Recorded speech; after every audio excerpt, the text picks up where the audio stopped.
আমাদের মধ্যে একটা ভুল ধারণা থাকে যে টেক্সট বই ধরে ধরে লাইন ধরে ধরে বিজ্ঞান পড়ানো। এইটা কিন্তু বিজ্ঞান যে ধারণাটাই বের করে দেওয়া উচিত। যত আমরা বড় হব ততই দেখতে পাবো বিজ্ঞান পড়ানো হচ্ছে বই ছাড়া, খাতা ছাড়া, নোটস ছাড়া। সেটা কমপ্লিটলি দিমাগ বা ব্রেনের, মূলত আমরা বিজ্ঞানটাকে ছবির মাধ্যমে বিশেষত মনে রাখবো। গাদা গাদা লেখা থাকলেই সেটা বিজ্ঞান পড়া হচ্ছে, নোটস তৈরি করে লাভ কি? আগে কনসেপ্টটাকে তৈরি করতে। যখন ফুসফুসের কথা বলবো তখন ফিল করতে হবে আমার বা সাইডের বুকে, ডান সাইডের বুকে এরকম ফুসফুস রয়েছে। আমাদের হার্টের যখন কথা বলা হবে তখন এই ফুসফুসের মাঝখানে একটা জায়গা আছে, সেই জায়গার মধ্যে একটা ফাঁকা জায়গা আছে, এরকম জায়গায় সেই জায়গাটা আমাদের হার্টটা বসে। বাঁশের মতন যেটা বলা হচ্ছে, আমাদের একটা প্যান্ডেল তৈরি করতে যেরকম বাঁশের প্রয়োজন, ঠিক তেমনি আমাদের একটা নির্দিষ্ট স্ট্রাকচার, নির্দিষ্ট গঠন তৈরি করার জন্য হাড়ের প্রয়োজন সেই হাড়টাকে ফিল করতে। বিজ্ঞান মানে কনসেপচুয়াল জিনিস। এখানে কিন্তু মুখস্থ গাদা গাদা নোটস লিখে লিখে দিলাম, বোর্ডের মধ্যে লিখে ভরিয়ে দিলাম, সেইটা দেখে দেখে পরে মুখস্থ করলাম, সেটা কিন্তু বিজ্ঞান না। সেটা কিন্তু পড়াটা পুরো ফালতু হবে। ইতিহাস ভূগোলের মতন করে বিজ্ঞান পড়া হয় না। বিজ্ঞানটাকে বিজ্ঞানের মতন যদি পড়তে পারো তাহলেই কাজে লাগবে, নচেত কাজে লাগবে না। বিজ্ঞান কিন্তু আজকে ক্লাস 7-এ যে জিনিসটা পড়া হচ্ছে, ক্লাস 8-এও সেই জিনিসটা পড়া হতে পারে, ক্লাস 9-এও যে জিনিসটা সেম জিনিস পড়া হবে, কিন্তু শুধুমাত্র চেঞ্জেস কি হবে? একটু বেশি ইনফরমেশন দেবে। ক্লাস যত এগোবো তত একটু বেশি। আজকে হার্ট সম্পর্কে যা পড়া হবে, হার্টের 4টে চেম্বার হবে, ক্লাস 12-এ গিয়েও হার্টের 4টে চেম্বারই হবে, তার বেশি হবে না বা তার থেকে কমও হবে না, সেমই থাকবে। তার মানে আমার কনসেপ্টটাকে ক্লিয়ার করতে হবে, কি হচ্ছে সেটাকে শুধুমাত্র গল্প আকারে মাথায় রাখতে হবে। এই 8 নম্বর অধ্যায়ের আগের দিন হার্ট, ফুসফুস আর হচ্ছে রক্ত, এই 3 ধরনের জিনিস নিয়ে আলোচনা হয়েছিল। আজকে হচ্ছে অস্থিসন্ধি, অস্থি ও পেশি এইটা, এবং বৃদ্ধি ও বিকাশ এই টপিক, এই দুটো। অর্থাৎ আমরা যে ভাগ করেছিলাম এবিসিডি করে, আজকে ডি নম্বর এবং ই নম্বর এই দুটো আলোচনা হবে। তো প্রথমত অস্থি কথাটার মানে হচ্ছে বোন, মানে ইংলিশে বলা হচ্ছে বোন। বোন মানে হাড়। অস্থির সহজে বাংলা হচ্ছে হাড়। আমাদের শরীর তো হাড় দিয়ে, মানে আমাদের শরীরের ভেতরে হাড় আছে, হাড় দিয়ে তৈরি।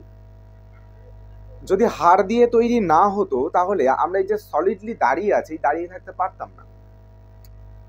কেঁচো, কেন্ন এদের মতন আমাদের অবস্থা হতো। কেন্ন না, মূলত কেঁচোর মতো আমাদের অবস্থা হতো, জোকের মতো আমাদের অবস্থা হতো। ঠিক আছে?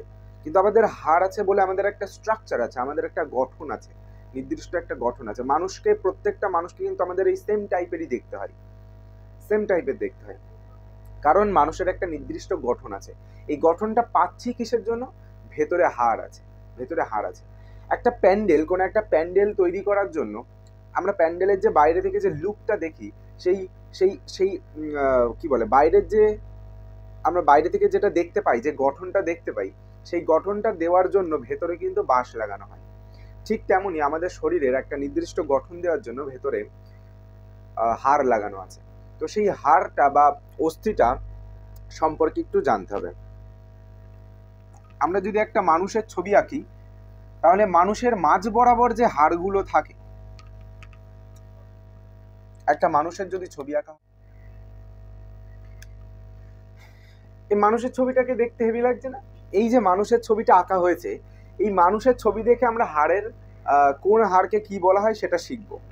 তো এই হাড়ের মানে মানুষের মাঝ বরাবর যে হাড়গুলো থাকে, অর্থাৎ আমাদের এই শিরদাঁড়া বরাবর যে হাড়গুলো আছে, সেই হাড়গুলোকে বলা হচ্ছে অ্যাক্সিয়াল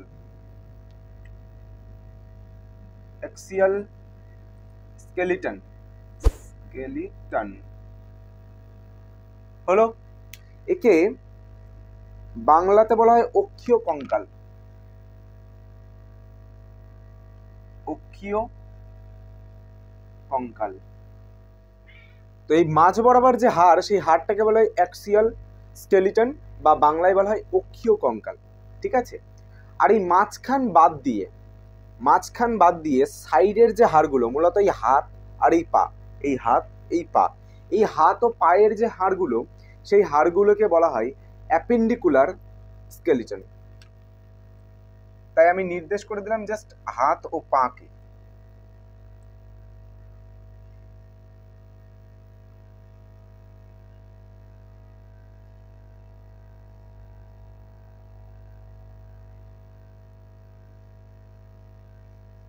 স্কেলিটন বাংলাতে বলা হয়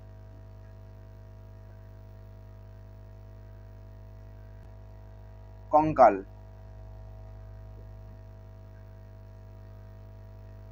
উপাঙ্গীয় কঙ্কাল। তার মানে এই যে সাইডের হাড়গুলো সেটাকে বলা হচ্ছে অ্যাপেন্ডিকুলার বা উপাঙ্গীয় হচ্ছে কঙ্কাল, আর হচ্ছে মাঝ বরাবর যে হাড় সেটাকে বলা হচ্ছে এক্সিয়াল স্কেলিটন। এটা বইটা মূলত বেশি চালু করার আগেই একটু বলি, আমাদের মধ্যে একটা ভুল ধারণা থাকে যে টেক্সট বই ধরে ধরে লাইন ধরে ধরে বিজ্ঞান পড়ানো, এইটা কিন্তু বিজ্ঞান পড়ার মূল মানে এই যে ধারণাটা, এই ধারণাটাই বের করে দেওয়া উচিত। কারণ বিজ্ঞান পড়া মানে বিজ্ঞানটাকে ফিল করতে হবে, এবং যত আমরা বড় হব ততই দেখতে পাবো বিজ্ঞান পড়ানো হচ্ছে বই ছাড়া, খাতা ছাড়া, নোটস ছাড়া। সেটা কমপ্লিটলি দিমাগ বা ব্রেনের মাধ্যমে, ব্রেন থেকেই আর কি ডিটেইলি ছবি আঁকছে, ছবি এঁকে মূলত আমরা বিজ্ঞানটাকে ছবির মাধ্যমে বিশেষত মনে রাখবো। বেশি লেখা, গাদা গাদা লেখা থাকলেই সেটা বিজ্ঞান পড়া হচ্ছে। নোটস তৈরি করে লাভ কি? আগে কনসেপ্টটাকে তৈরি করতে হবে।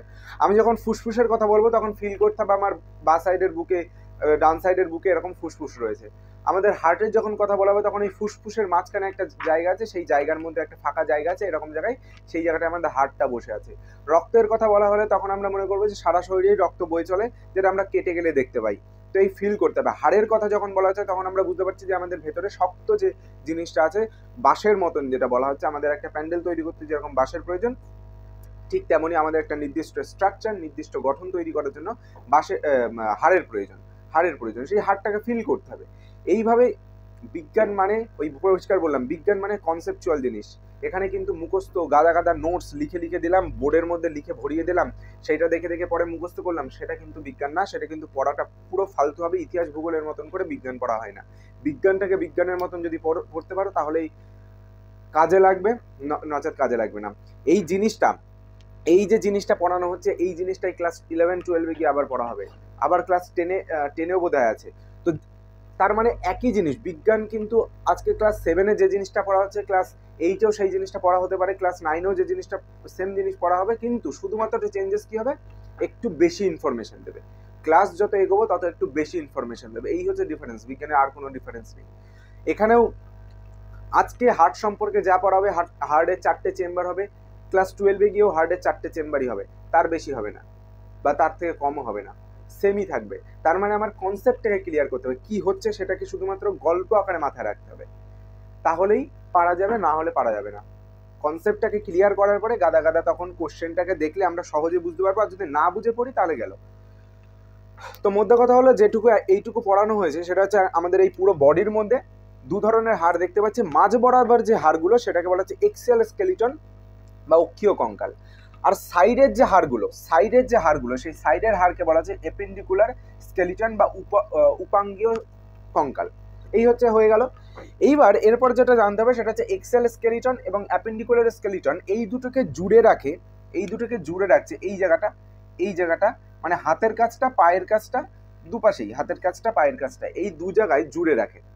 তো যে জিনিসটা দিয়ে জুড়ে রাখছে সেটা হচ্ছে পায়ের যে জায়গাটায় জুড়ে রাখছে, এই অংশটার নাম হচ্ছে পেলভিক গার্ডল। বানানটার উপরে লক্ষ্য করতে হবে, পেলভিক গার্ডল।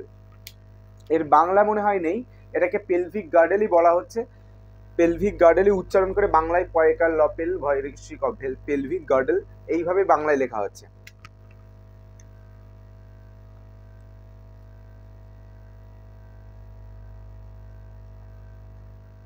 আর উপরের যে হাতের এই যে জয়েন্টটা, এই জায়গাটার নাম হচ্ছে পেক্টোরাল গার্ডেল।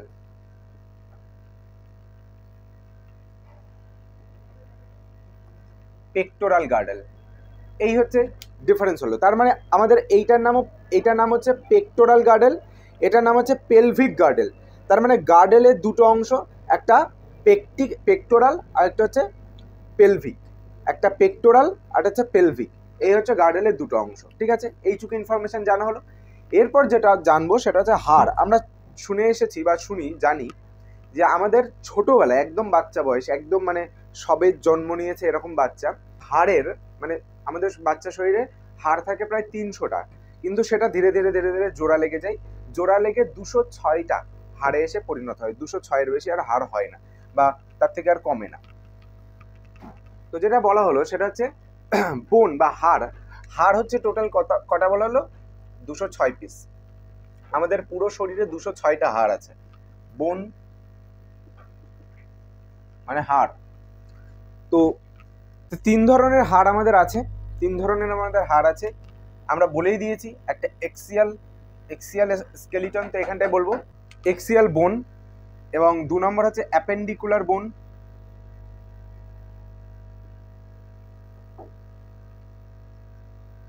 3 নম্বর হচ্ছে গার্ডেল বোন।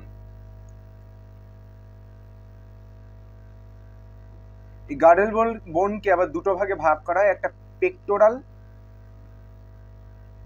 আর হচ্ছে পেলভিক। এই হলো ডিফারেন্স। এক্সিয়াল বোন মূলত আমাদের মাঝ বরাবর আছে। এর সংখ্যা হচ্ছে 80টি, অর্থাৎ 80টি হাড় থাকে। অ্যাপেন্ডিকুলার বোন আমাদের হাত এবং পায়ে যে হাড়টা আছে সেটা হচ্ছে অ্যাপেন্ডিকুলার বোন। এর সংখ্যা হচ্ছে 120টি, অর্থাৎ আমাদের এই ডান হাতে 60টা হাড় আছে, 30টা হাড় আছে, এবং বাঁ সাইডের হাতে 30টা হাড় আছে। দু পায়ে মিলে এই পায়ে, ডান পায়ে 60 পিস হাড়, 30টা হাড়, বাঁ পায়ে 30টা হাড়। তাহলে 30টা মানে 4টে 30 যোগ করে দাও বা গুণ করে দাও, 3 4 12, 120টা। এখানে পেলভিক গার্ডেল এবং পেক্টোরাল গার্ডেল, এর সংখ্যা হচ্ছে, পেক্টোরাল গার্ডেল 4টি থাকে, পেলভিক গার্ডেল 2টি থাকে। তাহলে এখানে টোটাল কটা হাড় হলো? 206টি। 80টি হাড় হলো এখানে, আর 120টি হাড় আছে এখানে। তাহলে 120-র সাথে 80 যদি যোগ করি তাহলে হচ্ছে তোমার 200 আর 4, 204, আর 2 যোগ করলে 206। তার মানে আমাদের 206টা হাড় কোথায় কি আছে সেটা জেনে গেলাম। তাহলে কোথায় কোন হাড়টা আছে বলি। এক্সিয়াল হাড় হচ্ছে আমাদের মাঝ বরাবর, শরীরের মাঝ বরাবর যে হাড়টা আছে সেটা হলো এক্সিয়াল বোন, মূলত মেরুদণ্ড বরাবর যে হাড়গুলো আছে।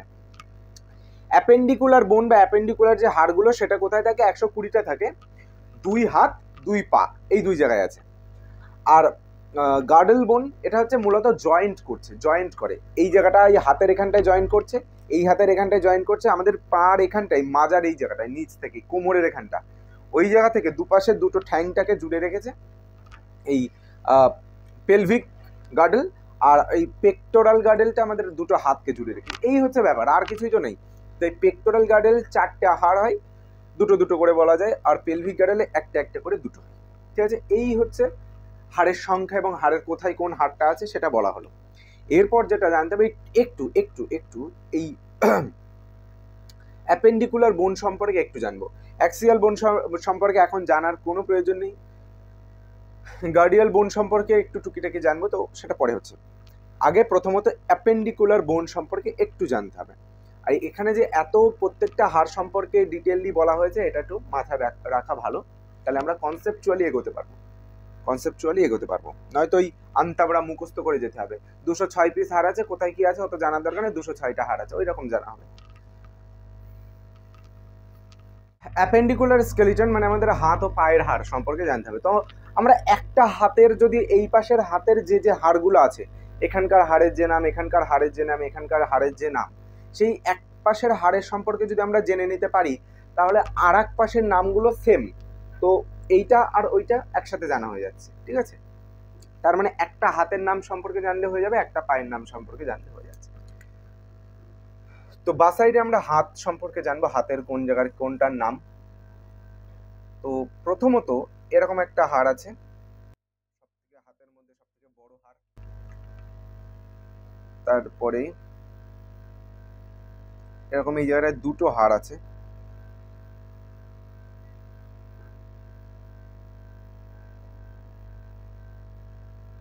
এখানে সেরকম 4টে টুকরো আছে হাড়ের, তারপরে 5টা এরকম বড় বড় হাড়, 3 5, তারপরে দুটো করে ছোট ছোট হাড় থাকে, 3টে।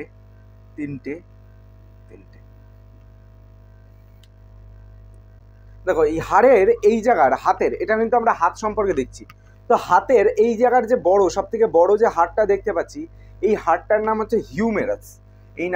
এই হাড়টার নাম হচ্ছে হিউমেরাস। হিউমেরাস, বাংলায় আমরা উচ্চারণ করে লিখতে পারি হিউমেরাস। ঠিক আছে, হিউমেরাস হলো। হিউমেরাসটা তাহলে কোন জায়গাটায়? আমাদের হাতের যদি দেখি তাহলে এই হাতের এই জায়গার যে সব থেকে বড় হাড়টা, এই জায়গার এইটুকু যে হাড়টা আছে, এইটুকু যে হাড়টা, এইটুকু হাড়ের নাম হচ্ছে হিউমেরাস। তারপরে এখানটাই এইটুকু অংশে, এই কনুই থেকে এই হাতের কবজি পর্যন্ত, এই কবজির আগে পর্যন্ত যে এখানটায় দুটো হাড় থাকে, একটা হচ্ছে রেডিয়াস আর একটা হচ্ছে আলনা। একটা রেডিয়াস আর একটা হচ্ছে আলনা।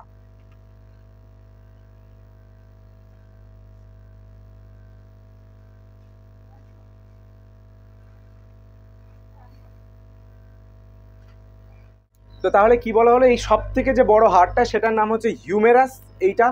তারপরে এই কনুই থেকে আমাদের এই কবজি পর্যন্ত যে হাড়টুকু, এখানে দুটো হাড় থাকে, সেই দুটো হাড়ের মধ্যে একটার নাম হচ্ছে রেডিয়াস, REDIUS, রেডিয়াস। এখানটায় বাংলাতেও রেডিয়াস বলেই লেখা হবে। আর এখানটা আলনা, আর একটা নাম হচ্ছে আলনা, ULNA, আলনা। তো দেখো যে নামগুলো মূলত আমাদের বাংলাতে যে নামগুলো নেই, যেগুলো আমরা ইংলিশে উচ্চারণ করে করে আমরা বাংলায় লিখি, যেরকম রেডিয়াস, এটাকে আমরা বাংলাতে রয়কার ডয়রস্য এরকম ভাবেই রেডিয়াস বলেই লিখবো। আলনাকে আলনা বলেই জানবো। তো তাহলে এগুলো মূলত আমরা ইংলিশটা মুখস্থ রাখলেও চলবে। তাহলে এই হিউমেরাস কথাটাকে যদি আমরা ইংলিশে লিখি, হিউমেরাস থাকে কথাটাকে বাংলায় লিখি, তাও নাম্বার দেবে, কাটবে না। বাংলার ক্ষেত্রে আবার ওটা, বাংলা সাবজেক্টের ক্ষেত্রে ওটা আবার হবে না, ইংলিশ বাংলা মিশিয়ে লেখা যায় না, কিন্তু সায়েন্সের ক্ষেত্রে লেখা যায়। এখানটায় রেডিয়াস বলে আমরা বাংলায় উচ্চারণ করে না লিখে যদি ইংলিশে লিখি তাহলেও হবে, আলনা এটাও হবে। আর তারপরে এই যে কবজি, আমরা কবজি বলছি, এই জায়গাটা মূলত এই জায়গাটায় 8খানা হাড়ের টুকরো থাকে। কটা? 8টা, আর 8 পিস, 8খানা হাড়ের টুকরো থাকে। এই 8টা হাড়ের টুকরোকে বলা হচ্ছে কার্পাল। 8টা হাড়ের টুকরোকে বলা হয় কার্পাল। কার মানে গাড়ি, পাল, তো সেইভাবে মনে রাখতে হবে, CR কার PAL, পাল, কার্পাল। পাল হচ্ছে টাইটেল হয় অনেকের নামের, তো কার্পাল। তারপরে এখানটায় আমাদের মূলত এই তালু বরাবর, এই কার্পালের নিচে এই জায়গাটায়, এই চামড়ার মধ্যে যে অংশটা থাকে, এই জায়গায় 5টা হাড় থাকে। এই জায়গায় একটা, এখানে একটা, এখানে একটা, এখানে একটা, এখানে একটা, 5টা আঙুলের জন্য 5টা হাড় থাকে, বড় বড় হাড় থাকে। তো ওই হাড়কে বলা হচ্ছে মেটাকার্পাল। কি বলা হয়? এটা তো কার্পাল গেল 8টা টুকরো, এটা হচ্ছে মেটাকার্পাল। আর তারপরে আমাদের এই আঙুলগুলো, আমরা যে আঙুলগুলো দেখতে পাচ্ছি, এই যে এই আঙুলগুলোর খণ্ড থাকে। দেখো এই আঙুলটার 3টে খণ্ড হয়, এখান থেকে এইটুকু একটা খণ্ড, এইটুকু একটা খণ্ড, এইটুকু একটা খণ্ড আছে না? এই আঙুলটারও 3টে খণ্ড, এইটুকু একটা, এইটুকু একটা, এইটুকু একটা, এইটুকু একটা, এইটুকু একটা, এইটুকু একটা। এই আঙুলটারও এইটুকু, 3টে খণ্ড আছে। কিন্তু শুধুমাত্র এই বুড়ো আঙুলটায়, বৃদ্ধাঙ্গুলি 2টো খণ্ড হয়, এইটুকু। তাই এখানটায় এই বুড়ো আঙুলটার এখানটায় দুটো খণ্ড দেওয়া হয়েছে, বাকিগুলোতে 3টে খণ্ড, 3টে খণ্ড, 3টে খণ্ড, 3টে খণ্ড, এইভাবে খণ্ড করা হয়েছে। ওকে, এই যে খণ্ড যে হাড়গুলো, এই গোটাগুলোকে একসাথে ফ্যালেঞ্জাস, PHALLLANGES, ফ্যালেঞ্জাস। ঠিক আছে, ফ্যালেঞ্জাস। এই হচ্ছে তাহলে হাতের বর্ণনা, হাতের কোন জায়গায় হাড়গোড় আছে। এবার হিউমেরাস থাকে একটি, রেডিয়াস থাকে একটি, আলনা থাকে একটি, কার্পাল থাকে 8টি, মেটাকার্পাল থাকে 5টি, আর ফ্যালেঞ্জেস থাকে 14টি। কারণ এই 4টে আঙ্গুলের জন্য 3 4 12টা, 1 2 3 4 5 6 7 8 9 10 11 12টা, আর দুটো আঙ্গুল, এই আঙ্গুলের দুটো হাড়ের জন্য 11 12, 3 4 12, 12 13 14 পিস হাড় আছে। তাহলে এখানটায় 14টা হাড় আছে, 14টি। তাহলে 14টি হাড় আছে এখানে, তাহলে 14, তাহলে এখানটা একটু যোগ করে নিই, 14টা হাড় আছে, তারপরে 5টা হাড় আছে, এখানে 8টা হাড় আছে, এখানে একটা, এখানে একটা, এখানে একটা, তাহলে 3টে হাড়। তাহলে 8 আর 3 11, 11 আর 16 আর 4 20, 20 আর 10 30, তাহলে 30টা হাড় আছে এখানে। এই আমাদের একটা, যে কোনো একটা হাত যদি দেখে নিই, তাহলে সেই একটা হাতে আমাদের 30টা হাত আছে, এই হাড় আছে। আর তাহলে দুটো হাত মিলিয়ে, এই একটা হাত, এই দুটো হাত মিলিয়ে টোটাল তাহলে 60 পিস হাড় আছে। কটা? 60। 6 0 60, গুণ করে দাও 2, 30-এর সাথে গুণ করে দাও 2, তাহলে 60 পিস হবে 30-এর সাথে। তাহলে 60 পিস হাড় আছে হাতে, 2 হাত মিলে। এবার পায়ের বর্ণনায় আসবো। পায়ে, এটা পা, পায়ের প্রথম সব থেকে এই জায়গায় যে হাড়টা থাকে, এই হাড়টা সব থেকে বড় হয়। আমাদের শরীরের সব থেকে বড় হাড় এটা, শরীরের সমস্ত জায়গার সব থেকে বড় হাড় হচ্ছে এইটা। তারপরে এখানটা হাতের মতন এই জায়গাটায় এরকম, হাতের যেরকম এখানে দুটো হাড় ছিল, এরকম পায়েরও এরকম দুটো হাড় আছে, পায়েরও এরকম দুটো হাড় আছে। তারপরে এই হাতের এখানে কার্পাল 8টা টুকরো থাকে, তো এখানটায় কার্পাল থাকে না, অন্য কিছু থাকে, কিন্তু 7টা থাকবে, 8টা থাকে না, 7টা থাকে। তারপরে এখানটায় যে বড় বড় আঙ্গুলগুলো, বড় বড় হাড়, যেটা মেটাকার্পাল বলা হচ্ছে, ওখানে যে 5টা হাড়, এখানেও পায়ের ক্ষেত্রে আমাদের 5টা হাড়ই থাকে। তারপরে যে ছোট ছোট যেরকম খণ্ড, ছোট ছোট যেরকম খণ্ড, ঠিক তেমনি আমাদের হাতেও যেরকম ছোট ছোট দুটো, তারপরে বুড়ো আঙ্গুলের জন্য দুটো আর বাকি আঙ্গুলের জন্য 3টে করে খণ্ড থাকে, ঠিক তেমনি এখানেও তাই, বুড়ো আঙ্গুলের জন্য দুটো আর বাকি আঙ্গুলের জন্য 3টে করে খণ্ড থাকে। এই হচ্ছে পায়ের আমাদের হাড়ের ব্যাপারটা আর কি, হাড়ের সংখ্যা বা হাড়ের ডায়াগ্রাম। কিন্তু আরেকটা এখানটায় বলা যাবে যে এই জায়গাটা, এটা কিন্তু আমাদের হাঁটু সোজা। তো হাঁটু সোজা শুধু একটা চাকতির মতন একটা জিনিস থাকে। আমরা যদি হাত দিই হাঁটুতে, তাহলে দেখতে পাবো এখানটা একটা চাকতির মতন একটা জিনিস আছে। হাঁটুটাকে ভাঁজ করলে ভালো বুঝতে পারবে, এখানটা একটা চাকতির মতন একটা জিনিস আছে। তো তাহলে কটা হাড় হলো? এখানে একটা হাড়, এখানে একটা এই চাকতির মতো হাড়, তাহলে দুটো হলো। নিচের এখানটায় দুটো হাড় আছে, তাহলে 4টে হলো। আর এখানটায় 7টা হাড় আছে, তাহলে 4টে, 5টা, 6টা, 7টা, 8টা, 9টা, 10টা, 11টা হাড় হলো। এখানে 5টা আছে, 11, 12, 13, 14, 15, 16টা হাড় হলো। এখানে 14টা হাড় আছে, তাহলে 16 আর 14 তোমার 30টা হাড় হলো। তাহলে টোটাল আমাদের পায়েও 30টা হাড় হচ্ছে, ঠিক আছে। এই যে সব থেকে বড় যে হাড়টা, এই হাড়টার নাম হচ্ছে ফিমার। এই ফিমারটা আমাদের শরীরের সব থেকে বড় হাড়, ফিমার, ঠিক আছে। জড়িয়ে লিখলাম না, জড়িয়ে লেখা ছিল, মুছে দিয়েছি। এই হলো ফিমার। তারপরে এখানটায় যে দুটো খণ্ড আছে, দুটো হাড়, সেই দুটো হাড়ের নাম জানতে হবে। একটা হাড়ের নাম হচ্ছে টিবিয়া, আর একটা নাম হচ্ছে ফিবুলা। টিবিয়া আর ফিবুলা, টিবিয়া হলো আর ফিবুলা হলো। আর এই চাকতির মতন যে হাড়টা, এটার নাম হচ্ছে প্যাটেলা, নাম হচ্ছে প্যাটেলা। আর এখানে যে 7খানা, এই যে আমাদের যেরকম কবজিতে থাকে 8খানা হাড়, ঠিক তেমন পায়ের এরকম একটা কবজি কোয়ালিটি আছে, ওই জায়গাটায় থাকে 7টা হাড়। সেই 7টা হাড়কে বলা হয় টার্সাল। এবং এই জায়গার যে 5টা বড় বড় হাড়, এটাকে বলা হচ্ছে মেটাটার্সাল। এবং লাস্টে যে খণ্ড খণ্ড যে হাড়গুলো, এই খণ্ড হাড়গুলো, এটাকে একসাথে বলা হচ্ছে সেম নাম, ফ্যালেঞ্জেস।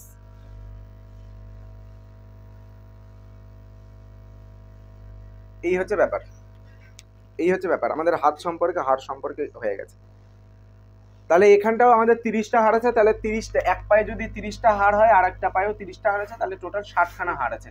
তাহলে আমাদের দুটো পায়ে 60টা হাড় আছে, দুটো হাতে 60টা হাড় আছে, তাহলে 60 60 120, টোটাল 120টা হাড় আছে অ্যাপেন্ডিকুলার স্কেলিটনে। তাই এই হয়ে গেল বর্ণনা, আর কিছু এখানটায় নেই। এরপর যেটা জানতে হবে যে প্রত্যেকটা হাড় তো একটা জয়েন্ট আছে, মানে আমাদের এই কনুইতে এক ধরনের হাড় আছে, একটা এখানটায় একটা জিনিস আছে, একটা জয়েন্ট আছে, যে জয়েন্টটা কেমন টাইপের সেইটা জানতে হবে।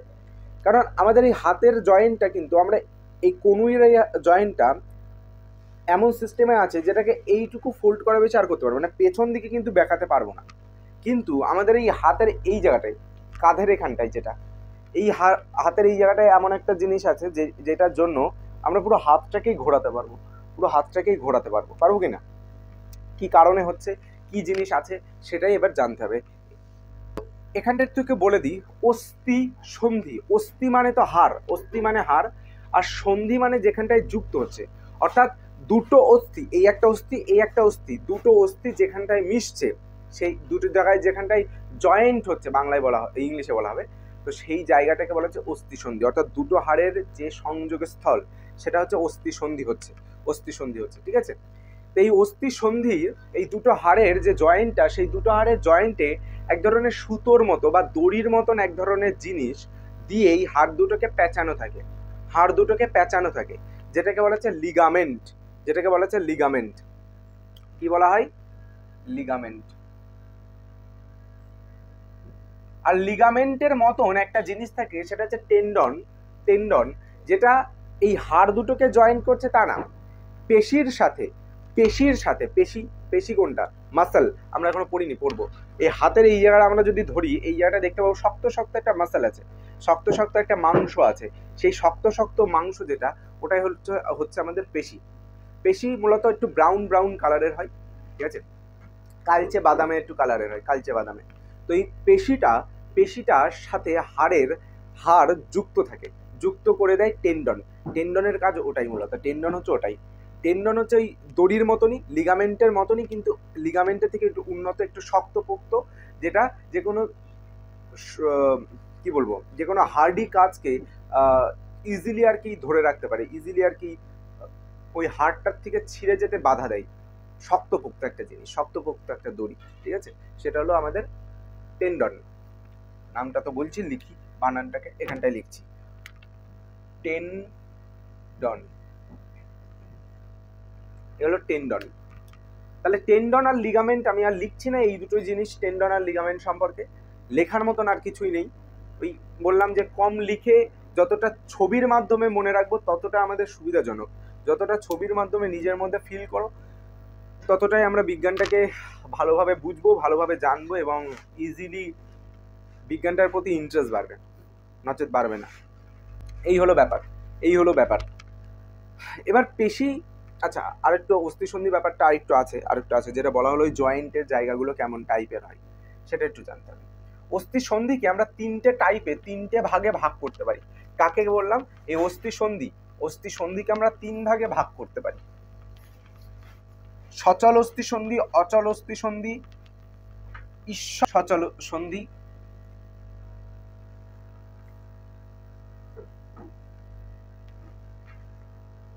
এরকম অচল অস্থিসন্ধি, সচল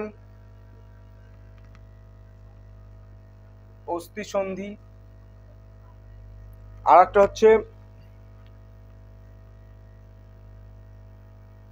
ঈষৎ সচল সন্ধি বা অস্থিসন্ধি।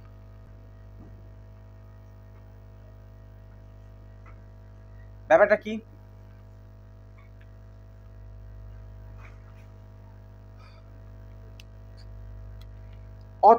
অচল মানে চল মানে চলা, আর অযুক্ত করে দিলে সেটা চলতে পারবে না। তো অচল মানে যে হাড়, অচল অস্থিসন্ধি, যে জায়গাটা, হাড়ের যে জয়েন্টটা নড়াচড়া করতে পারে না তাকে অচল অস্থিসন্ধি বলে। আর হাড়ের যে জয়েন্টটা নড়াচড়া করতে পারে, মুভ করতে পারে, সেটা হচ্ছে সচল অস্থিসন্ধি, সচল অস্থিসন্ধি। আর ঈষৎ সচল অস্থিসন্ধি, সচল অবভিয়াসলি কথাটা আছে, তার সাথে ঈষৎ কথাটা আছে, তাই না? ঈশ্বর না, কিন্তু ঈষৎ মানে সামান্য, খুব সামান্য। অর্থাৎ যে অস্থিসন্ধিগুলো, যে দুটো হাড়ের জয়েন্ট সামান্য পরিমাণে নড়ে, বেশি নড়ে না, সামান্য নড়তে পারে, তাকে ঈষৎ সচল অস্থিসন্ধি বলা হয়। এইটা কোথায় থাকে? এটা আমাদের শিরদাঁড়ার হাড়গুলো এরকম জয়েন্ট থাকে, এরকম জয়েন্ট থাকে। এদের মাঝখানে তো জয়েন্ট হচ্ছে না, এই শিরদাঁড়ার হাড়গুলো সামান্য পরিমাণে নড়তে পারে, তাকে ঈষৎ সচল অস্থিসন্ধি বলা হয়। আর সচল অস্থিসন্ধি মানে যে কমপ্লিটলি নড়তে চড়তে পারে, যে দুটো হাড়ের জয়েন্ট ইজিলি নড়তে পারে, তাকে সচল অস্থিসন্ধি বলে। তো এটা কিন্তু প্রচুর আছে, হাতের কনুই এখানটায় আছে, হাতের এই কবজের এখানটায় আছে, মানে হাতের এই কাঁধের এখানটায় আছে, পায়ের আছে, পায়ে হাঁটুর ওখানটায় আছে, অনেক জায়গায় আছে, আমাদের ঘাড়ের এখানটায় আছে, এই যে তার জন্য আমরা মাথাটাকে নড়াতে চড়াতে পারছি। তো এই সচল অস্থিসন্ধির আবার 4টে টাইপ আছে, তার জন্য এটা পরে বলছি। ওটা তো ওই টপিকটা হয়ে গেল, এবার 4টে যে ভাগ আছে সেটা সম্পর্কে জানতে হবে। এখানটা অচল অস্থিসন্ধি মানে যেটাকে নড়তেই পারে না, যে হাড়ের জয়েন্টটা পুরো জোড়া লেগে আছে, যেটা কখনোই নড়বে না, সেটা হচ্ছে অচল অস্থিসন্ধি। আমাদের মাথার যে খুলিটা বা করটি, এটাকে বলা হয় ভালোবাসায়, খুলি বা করটিটা জয়েন্ট থাকে, একটা দুটো করে 3-4টে অনেকগুলো হাড় থাকে। এই হাড়গুলো জুড়ে জুড়ে থাকে। তা আমরা মাথার খুলিকে যতই চাপি না কেন এগুলো কিন্তু জোড়া লেগে থাকা সত্ত্বেও এগুলো কিন্তু নড়বে না। তো এটা হলো আমাদের অচল অস্থিসন্ধি। এটা হলো আমাদের অচল অস্থিসন্ধি। নাই তো আমাদের যদি এগুলো নড়তো তাহলে এইভাবে চাপ দিলে হাড় দেখালো বসে যেত, এপাশে চাপ দিলে আর একটা হাড় বসে যেত। তো এটা হচ্ছে অচল অস্থিসন্ধি। তাহলে আমাদের মূলত এটাই পরীক্ষায় দিতে পারে যে অচল অস্থিসন্ধি কাকে বলে, যে সমস্ত হাড়ের জয়েন্ট বা সন্ধি নড়াচড়া মানে হাড় দুটো জোড়া লাগা সত্ত্বেও বা জয়েন্টে থাকা সত্ত্বেও যারা নড়তে চড়তে পারে না বা নড়াচড়া করে না তাদেরকে অচল অস্থিসন্ধি বলে। যেগুলো নড়াচড়া করে তাদেরকে সচল অস্থিসন্ধি বলে। আর যেগুলো সামান্য পরিমাণে নড়াচড়া করে তাকে হচ্ছে ঈষৎ সচল অস্থিসন্ধি বলে। ঠিক আছে। আর সব থেকে যেটা গুরুত্বপূর্ণ সেগুলো হচ্ছে কোথায় থাকে, এই প্রশ্নটাই দেবে মূলত, কাকে বলে না দিলেও দেবে হচ্ছে অচল অস্থিসন্ধি কোথায় দেখা যায়, সচল অস্থিসন্ধি কোথায় দেখা যায়, ঈষৎ সচল অস্থিসন্ধি কোথায় দেখা যায়। এই হচ্ছে পরীক্ষায় প্রশ্ন আসার মতন জায়গা, এর বাইরে আর কিছু আসবে না। এইবার যেটা জানতে হবে সেটা হচ্ছে এই যে সচল অস্থিসন্ধির কথা বলা হয়, যে সচল অস্থিসন্ধিকে আমরা 4টে ভাগে ভাগ করি, 4টে টাইপে ভাগ করতে পারি। বল ও সকেট, বল ও সকেট, সকেট অস্থিসন্ধি, এই হচ্ছে 4টে টাইপ। বল ও সকেট মানে বল কথাটা তো আমরা জানি, আমরা খেলার যে বল ব্যবহার করি সেই বল। আর সকেট মানে ধরে না একটা বাটি মনে করে। তো বল, এই আমার হাতের এই মুঠোটা হলো বল, হাড়ের একটা প্রান্ত বলের মতন হয়, অনেক হাড়ের প্রান্ত বলের মতন হয়। আমরা হাতের যে স্ট্রাকচার এঁকেছিলাম সেই হাতের স্ট্রাকচারে আমরা কিন্তু এরকম এঁকেছিলাম, হাতের স্ট্রাকচারটা এরকম এঁকেছিলাম অনেকটা। তো এই জায়গাটা বলের মতো দেখতে লাগছে, তাই না? তো ওই রকম টাইপের বলের মতন একটা হাড় হয় এবং আর একটা হাড় এরকম একটু গর্ত টাইপের হয়, বাটি টাইপের হয়। তো এই বাটির মধ্যে এই বলটা ঢুকে থাকে, ঢুকে গিয়ে পরিপূর্ণ এইভাবে গোল্লা গোল্লা ঘুরতে পারে, যেটা আমাদের এই হাতের এই কাঁধের এখানটায় আছে, এইভাবে গোল গোল ঘুরছে। এই ঘোরার কারণটা কি, আমাদের এখানটায় এই বল সকেট অস্থিসন্ধি রয়েছে, বল সকেট অস্থিসন্ধি রয়েছে, বোঝা গেল? বল সকেট অস্থিসন্ধি রয়েছে। বল সকেট অস্থিসন্ধির কাজ হচ্ছে এটাই, মানে কোথায় মূলত আমাদের কি বল সকেট অস্থিসন্ধি কাকে বলে এটা দেবে না, দেবে হচ্ছে বল সকেট অস্থিসন্ধি কোথায় থাকে, কাঁধে। জাস্ট উদাহরণটা জেনে রাখলেই আমাদের এনাফ, তার বেশি আমাদের কিছু জানা লাগবে না। তাহলে এটা কোথায় থাকে, কাঁধে ও কোমরে। কোথায় থাকে, কাঁধে ও কোমরে। ঠিক আছে।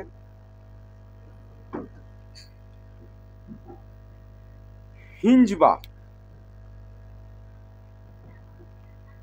এই বাটা কিন্তু একসাথে না, হিঞ্জ বা কবজা, হিঞ্জ বা কবজা। আমরা কবজা কথাটাকে বলি বা হিঞ্জ বলি, মানে কি, যে হাড়টা মূলত আমাদের দরজা জানলা যেরকম একটা সাইডের দিকেই খোলে, যদি এটা আমাদের দরজা হয় দেখবে এক সাইডেই খুলছে, দু সাইডে কিন্তু খোলে না। এরকম দরজা আসলে দরজা যদি এইভাবে বন্ধ থাকে তাহলে এক সাইডের দিকেই খোলে, আবার এইভাবে এসে বন্ধ হয়, আবার খোলে, আবার এইভাবে এসে বন্ধ হয়।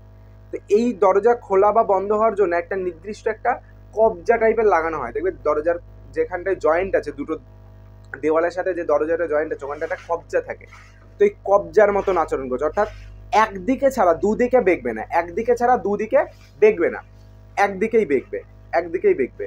এই স্ট্রেট গেল, আবার এইটুকু, এই স্ট্রেট, এই যে জায়গাগুলো হয় সেটা হচ্ছে আমাদের এই কনুই। উল্টো দিকে কিন্তু ভাঁজ করতে পারবো না, উল্টো দিকে গেলে আমার হাত গেছে।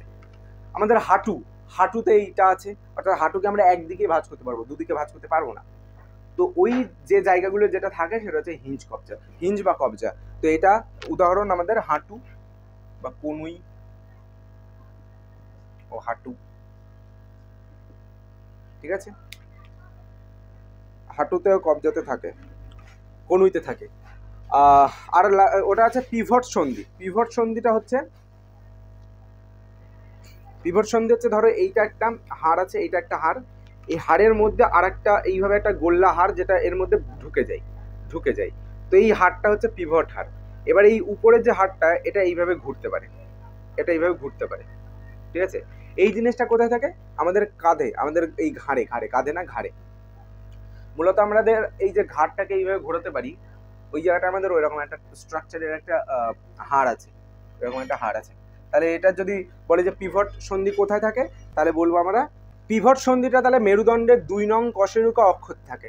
আমাদের এটা তো মেরুদণ্ড, আমাদের এই মেরুদণ্ডটা কিন্তু এই কাঁধের এখানটা ঘাড়ের সাথে জয়েন্টেড থাকে। তো এই জায়গায় 2 নম্বর যে কশেরুকা আছে, 2 নম্বর কশেরুকা অক্ষতে আমাদের এই পিভট সন্ধিটা থাকে। আর স্যাডেল সন্ধি আমাদের এই আঙ্গুলটার এখানটা থাকে, আমাদের আঙ্গুলের এখানটা থাকে, বুড়ো আঙ্গুল, পায়েরও বুড়ো আঙ্গুল, হাতেরও বুড়ো আঙ্গুল, 2 হাতের, ঠিক আছে, এই জায়গাটা থাকে। এই হচ্ছে অস্থিসন্ধি সম্পর্কে বা হাড় সম্পর্কে আর কিছু জানার নেই। এরপর যেটা আছে পেশি বা মাসল, পেশি বা মাসল সম্পর্কে। পেশিকে ইংলিশে বলা হয় মাসল, পেশিকে ইংলিশে বলা হয় মাসল। এই মাসল দুটো টাইপের হয়, একটা ভলেন্টারি মাসল,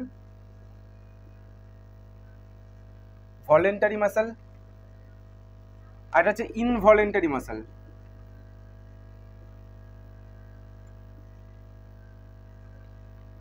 এটাকে বলে ঐচ্ছিক পেশি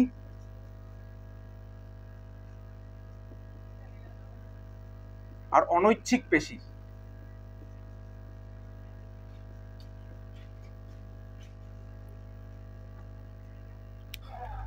ভলেন্টারি, এই কথাটা ভলেন্টিয়ারের সাথে যুক্ত, মানে আমাদের শরীরে 2 ধরনের মাসল থাকে। যে মাসলটা নিজের মতি, মানে আমি যদি চাই ওই মাসলটাকে সংকোচন ও প্রসারণ করতে পারবো। সংকোচন প্রসারণ মানে ছোট বড়, সংকোচন মানে ছোট করা, প্রসারণ মানে বড় করা। এবার ছোট বড় করার কারণ কি, আমাদের এই হাতের এই জায়গাটায় একটা মাসল থাকে, যে মাসলটাকে আমরা সংকোচন প্রসারণের মাধ্যমে এই হাতটাকে কাছে আনতে পারছি, দূরে সরাতে পারছি, ভাঁজ করতে পারছি, আবার সোজা করতে পারছি। এই জায়গার মাসলটাকে আমরা নিজে থেকেই সংকোচন প্রসারণ করতে পারছি, যে কারণে এটা হাতটা কাছে ও দূরে যাচ্ছে। তো ওই এই জায়গার যে মাসলটা আছে, তার মানে ওটা আমার ইচ্ছা মতন চালাতে পারছি। তাই এটা কিন্তু ভলেন্টারি মাসল। কি? হ্যাঁ, ভলেন্টারি মাসল। আমি আমার মতন চলবো। দেখবে যে ভলেন্টিয়ার হয় বা ভলেন্টিয়ার হওয়ার পর, স্কুল বা যেখানেই হোক না কেন, ভলেন্টিয়ার হওয়ার পর সে একটু রাজা ভাব থাকে, সে যা বলবে তাই শুনতে হবে, এরকম একটা ব্যাপার থাকে। ঠিক তেমনই আমাদের শরীরের মধ্যে আমার মতন, আমার কথা শুনে যে মাসল চলবে, সেই মাসলকে বলা যায় ভলেন্টারি মাসল বা ঐচ্ছিক পেশি, অর্থাৎ ইচ্ছা অনুযায়ী চলবে, যে তাকে ঐচ্ছিক পেশি বলে। আর ইনভলেন্টারি মাসল মানে যে আমার কথা শুনে চলবে না, যে আমার কথা শুনে চলে না, সেটা হচ্ছে ঐচ্ছিক পেশি। ফর এক্সাম্পল, আমাদের শরীরের মধ্যে হার্ট আছে, হৃৎপিণ্ড আছে, আমরা পড়ে এসেছি। হৃৎপিণ্ডও কিন্তু পেশি দিয়ে তৈরি, ঠিক আছে, শক্তপোক্ত একটা পেশি দিয়ে তৈরি। তো ওই পেশিটা কিন্তু আমাদের ইচ্ছা মতো চলে না, অনৈচ্ছিক পেশির মধ্যে পড়ে সেটা। এবার অনৈচ্ছিক পেশি আবার দুটো টাইপের হয়, যেটা হচ্ছে cardiac muscle,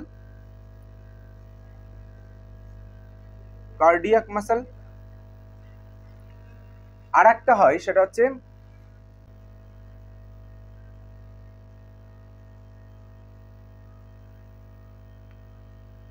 internal organ muscle. এই কার্ডিয়াক মাসলকে হৃৎপেশি বলা হয়, হৃৎপেশি। অর্থাৎ এই কার্ডিয়াক মাসলটা দিয়েই মূলত আমাদের হার্টের যে পেশিটা না, মানে হার্টটা তৈরি হয় এই কার্ডিয়াক মাসল দিয়ে, তাই এটাকে হৃৎপেশি বলে। আর ইন্টারনাল অর্গান মাসল, মানে এই ইন্টারনাল অর্গান মাসল দিয়ে আমাদের পেট এবং বুকের মধ্যে ভেতরে যে সমস্ত অঙ্গগুলো, যে অর্গানগুলো আছে, অর্গানের বাংলা হচ্ছে অঙ্গ, তো যে অঙ্গগুলো আছে, যেরকম আমাদের পাকস্থলী আছে, কিডনি আছে, এই যে অঙ্গগুলো, সেই সমস্ত অঙ্গগুলো মূলত ইন্টারনাল অর্গান মাসল, মানে কার্ডিয়াক মাসল বাদ দিয়ে বাকি সমস্ত মাসল ইনভলেন্টারি মাসলের মধ্যে পড়ে, যেগুলো আমাদের কথাই চলে না, ওরা ওদের মতন চলে। তো সেই সমস্ত মাসলগুলোকে ইন্টারনাল অর্গান মাসল বলে। তো সেই সমস্ত মাসলগুলো এই ইনভলেন্টারি মাসল দিয়ে তৈরি হয় মূলত, ঠিক আছে, সেই সমস্ত অর্গানের মাসলগুলো। তো এই হচ্ছে ব্যাপার, মাসল সম্পর্কে এইটুকু জানলে হয়ে যাবে, পেশি সম্পর্কে এইটুকু জানলে হয়ে যাবে, আর কিছু জানার মতন নেই। ই নম্বর পোর্শন, শরীরের বৃদ্ধি ও বিকাশ। শরীরের বৃদ্ধি কাকে বলে আর বিকাশ কাকে বলে, এটা জানতে হবে। বৃদ্ধি কি, বিকাশ কি। তো আমাদের এখানে এই ই নম্বর অংশের মধ্যে 4টে জিনিস জাস্ট জানবো। বৃদ্ধি কাকে বলে, বিকাশ কাকে বলে, মেধাধিক্য বা স্থূলতা কাকে বলে, আর এখানে আছে দেহভর সূচক কি জিনিস সেটা। এই 4টে জিনিস জানলে শেষ, পুরো চ্যাপ্টারই শেষ। তো কি বৃদ্ধি কাকে বলে? জীবদেহের আকার, আয়তন, ওজন ও উচ্চতার স্বতঃস্ফূর্ত স্থায়ী পরিবর্তনই হলো বৃদ্ধি। অর্থাৎ আমাদের একটা নির্দিষ্ট আকার আছে, নির্দিষ্ট আয়তন আছে, এবং ওজন আছে, উচ্চতা আছে, হাইট আছে। এগুলোর যে স্বতঃস্ফূর্ত স্থায়ী পরিবর্তন ঘটে, মানে এগুলোর যখন পরিবর্তন ঘটে সেটা স্থায়ী ঘটে, ঠিক আছে, সেটা ছোট হয় না। তো এইটা হলো বৃদ্ধি, এটার নাম হচ্ছে বৃদ্ধি বা ওটাকেই বৃদ্ধি বলে। আর ভ্রূণ অবস্থা থেকে শিশুর জীবনব্যাপী, ভ্রূণ মানে হচ্ছে কোনো বাচ্চা যখন তার মায়ের পেটের মধ্যে থাকে, সেই পেটের মধ্যে থাকাকালীন ছোট্ট একটা জিনিস তৈরি হয়, ছোট্ট একটা কোষ থেকে, দুটো কোষ থেকে তৈরি হয় আস্তে আস্তে একটা পুরো বাচ্চা। তো এই বাচ্চাটা যখন তার মায়ের পেটের মধ্যে থাকে তখন আমরা মূলত ভ্রূণ বলে থাকি। তো ওই পেটের মধ্যে থাকাকালীন অবস্থা থেকে, ভ্রূণ অবস্থা থেকে শিশুর জীবনব্যাপী সামগ্রিক গুণগত পরিবর্তনের ধারাবাহিক প্রক্রিয়াকে বিকাশ বলা হয়। অর্থাৎ মায়ের পেটের মধ্যে থাকাকালীন থেকে শুরু করে শিশুর যে জীবনব্যাপী, অর্থাৎ তার বাচ্চাটা জন্মগ্রহণ করলো, তার পুরো জীবনব্যাপী সামগ্রিক যে গুণগত পরিবর্তন, অর্থাৎ তার গুণগতভাবে যে পরিবর্তনটা ঘটে ধারাবাহিকভাবে প্রতিনিয়ত একটু একটু করে পরিবর্তন ঘটছে, তাকে বলা হচ্ছে বিকাশ, অর্থাৎ বিকশিত হওয়া। ঠিক আছে। মেধাধিক্য বা স্থূলতা, স্থূলতা বা মেধাধিক্য হচ্ছে মেধা, এখানে মেধা না মেধা আছে, তো মেদ কথাটার মানে হচ্ছে চর্বি বা মোটা হওয়া, পরিষ্কার কথায় মানে আধিক্য আর মেদ কথাটা জুড়ে তাই তৈরি হয়েছে মেধাধিক্য, মানে হচ্ছে মেদ, আর স্থূলতা মানে হচ্ছে মোটা হওয়া, পরিষ্কার ভাষায় খেয়ে দিয়ে চর্বি হয়ে মোটা হওয়া বা কোনো রোগের কারণে মোটা হওয়া, সেটাকেই মেধাধিক্য বা স্থূলতা বলে। হচ্ছে অতিরিক্ত খাদ্য গ্রহণ বা কোনো শারীরিক অসুস্থতার কারণে শরীরে অতিরিক্ত ফ্যাট বা চর্বি সঞ্চিত হয়ে যে অবস্থার সৃষ্টি হয় তাকে মেধাধিক্য বা স্থূলতা বলে। আর দেহভর সূচক কি জিনিস, এটা একটুখানি জাস্ট বোঝার আছে। একটা ইকুয়েশন তৈরি হয়, কোনো ব্যক্তির ওজনকে, কোনো ব্যক্তির যা ওজন, সেই ওজনকে ওই ব্যক্তির উচ্চতার বর্গ দিয়ে, বর্গ মানে স্কোয়ার, কি জিনিস সেটা পরে বলছি, উচ্চতার বর্গ দিয়ে ভাগ করে যে সাংখ্যমান পাওয়া যায় তাকে দেহভর সূচক বলা হয়। উপরের জিনিস তো বোঝা যাচ্ছে, ওটা মুছে দিচ্ছি।